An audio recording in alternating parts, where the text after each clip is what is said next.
Ini menarik. Dari yang gue dapat informasinya, Samara ini kan akhirnya keluar dari partai PSI. Dan sekarang dia jadi staf khusus. Tapi intinya dia independen. Ya. Menurut dari yang lo lihat, apa dasarnya? Padahal di PSI, Samara ini salah satu yang menonjol saat itu yang gue lihat, tapi akhirnya dia keluar. Itu kan keputusan yang bagi sebagian orang kalau mau meniti karir di partai, dia terlihat di sebuah partai terus lagi naik-naiknya keluar, itu hal yang menarik gitu. Menurut yang lo lihat gimana? Apa dasar dia akhirnya keluar dari partai dan memilih independen? Sebenar-benarnya pengkritik kan mesti independen. Karena kalau dia di dalam satu naungan, dianggap kritikannya itu untuk membela naungannya. Misalkan aku seorang pengkritik yang punya partai, nanti orang menganggapku kritikanku ini muncul karena aku punya partai. Nah, jadi jadilah pengkritik sejati gitu. Malah bagus. Dan pengkritik itu, siapapun pengkritik seharusnya tidak boleh memihak. Netral. Senetral-netralnya rakyat Indonesia ini ketika memposisikan diri sebagai pengkritik. Nah, rata-rata pengkritik ini kan mengkritik si A, dan kadang-kadang bukan kinerjanya, pribadinya, tapi membaguskan si A. Iya. Nah, itu kan bukan kritik namanya, itu membela. Kan gitu. Sampai detik ini kan nggak ngerti apa itu pengkritik gitu. Misalkan lo seorang pemain musik misalkan. Nah, aku sebagai pengkritikmu harusnya aku tidak usah main musik. Kalaupun aku main musik, murni mengkritik untuk supaya lo jadi lebih baik. Nah, yang terjadi saat ini selain Samara ya, mencampakkan, mengejek, menghina lambang-lambang negara gitu kan. Presiden itu lambang negara kan. Iya. Simbol negara kan.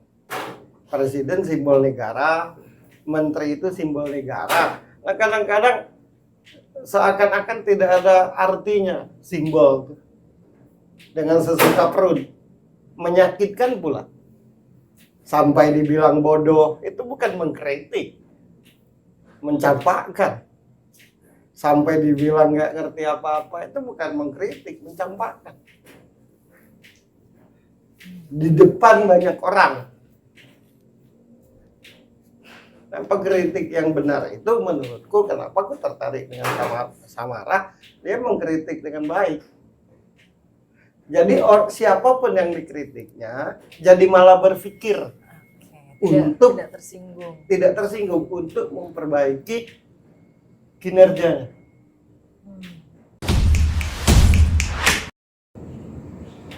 Nah, kalau tersinggung apalagi kepada pribadi, itu bukan mengkritik, itu menyepelekan, menghina, mengejek, merendahkan. Apalagi di zaman pemilu ini kan. Otomatis pemerintahan saat ini nggak ada bagusnya. Kan setiap gitu. mau pemilu selalu Iya, karena kan kalau pemerintahan saat ini dibilang bagus, yang bakal nyalon bisa nggak terpilih. Gitu. Jadi kritik kinerjanya gitu. Nah, Samara itu menurutku seperti itu. Makanya dia berani itu ya karena punya dasar. Dan kalau bahkan dia mencarikan solusi, tidak hanya cukup dengan mengkritik. Buktinya dia keluar dari PSI, tapi masih baik-baik aja sama teman-temannya di PSI, kan? Apalagi sekarang satu tim kan dalam pemenangan kan gitu. Iya, betul. dalam pemenangan salah satu paslon kan. Betul. Nah kalau misalkan ada masalah, kelihatan dari raut muka tuh kan. Ini tetap kerjasama. Iya, Walaupun pengkritik sudah sejati menjadi itu partai mencarikan jalan keluar, bukan meremehkan, bukan merendahkan. Yang kadang aku miris lah di hatiku tuh ya, para pengkritik itu pengalamannya berpuluh tahun, pendidikannya lebih tinggi pendidikannya daripada langit, saking tingginya. Tapi ucapannya tidak mencerminkan seorang pengkritik gitu. Semua perutnya aja. Di satu sisi setiap orang disuruh untuk punya adab. Tapi di sisi lain ngocehnya sembarangan. Yang menyakiti yang dikritik, bahkan yang mendengar pun jadi membenci yang dikritik. Nah itu lebih kadang-kadang kalau ngeliat pengkritik model begitu tuh mau kemana gitu. Ya, mau kemana sih gitu. menjadi pengkritik di sebuah negara kan sebaik-baiknya di posisi netral, tidak memihak siapapun. Apa dasar yang harus dipegang seorang pengkritik di dalam sebuah negara? Mempunyai solusi.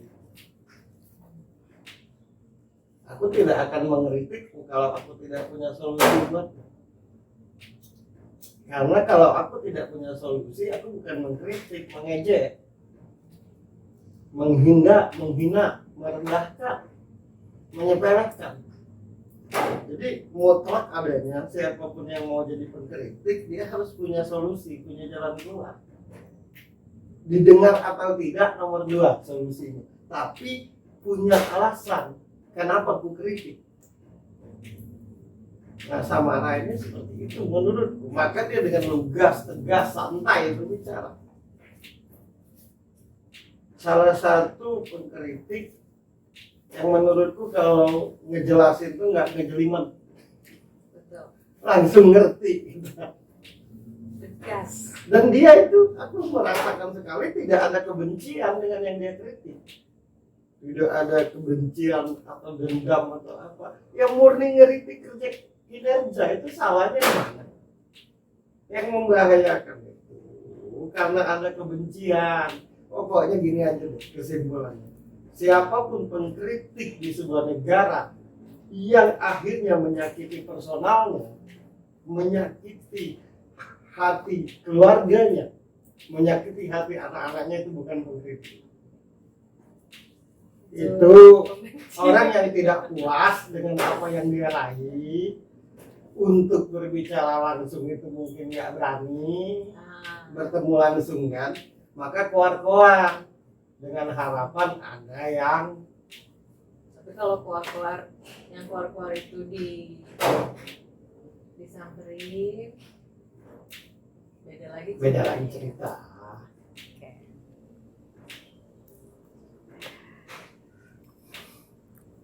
Aku tidak pernah mendengar dia menghina presiden misalnya, kalau aku nggak salah. Aku tidak pernah mendengar dia menghina menteri.